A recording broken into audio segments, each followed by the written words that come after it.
We have some way to go before we get to the announcement tomorrow of who is the next Prime Minister, who is the next leader of the Conservative Party. But what is true is the election process, the hustings, the 12 hustings, the various briefings have been immensely damaging to the Conservative Party and I think to politics in Britain. And, you can just think of the various insults that Liz Truss particularly has heaped on her rival. And her rival has made it very clear. Rishi Sunak has made it very clear, and indeed there's plenty of articles to back him up, that should Liz Truss go ahead with her tax cuts and her economic policy in general, he says it will be an electoral suicide note. I think that suicide note has already been written by both of them and by the 1922 committee who started this process. But the list of Liz Truss insults, I mean, I do not believe that she wrote them herself, but some of them are brilliant. Thrashing around all over the place like a wounded stoat, I think, is probably the best.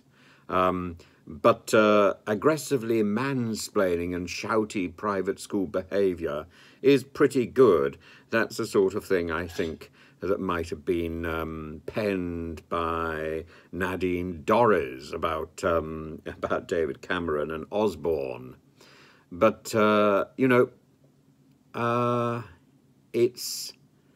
it's a poor display. If Liz Truss wins, why did Rishi Sunak lose? Because politics these days is not so much about who wins, but about why somebody loses.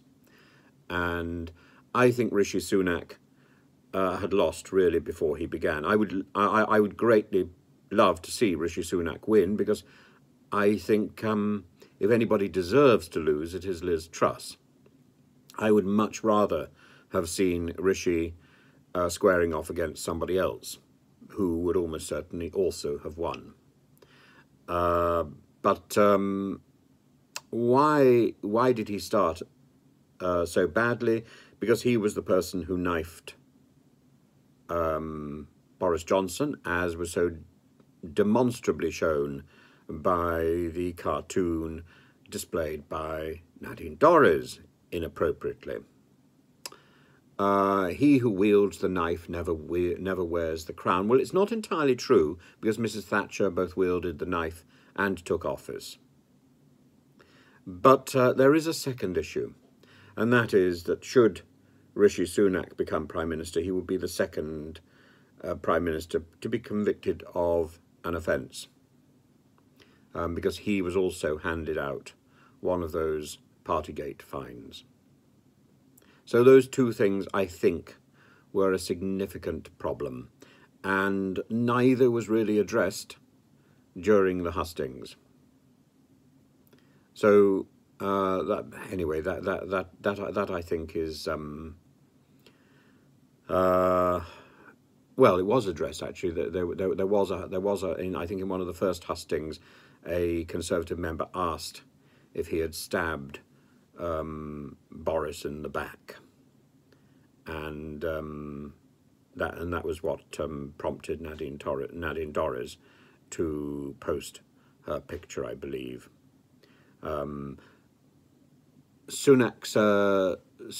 supporters have briefed the media, saying they felt there was a time for Boris to go, and that Rishi Sunak had helped that happen. But I don't think that's necessarily going to help. An explanation very rarely helps. An explanation is just an explanation. It doesn't change the mood, and the mood, I think, in the Conservative Party was against Mr. Sunak, for Mr. Johnson, and for whoever happened to be the alternative. Because I don't think the Conservative Party in their right mind would possibly have selected Liz Truss on her own merits.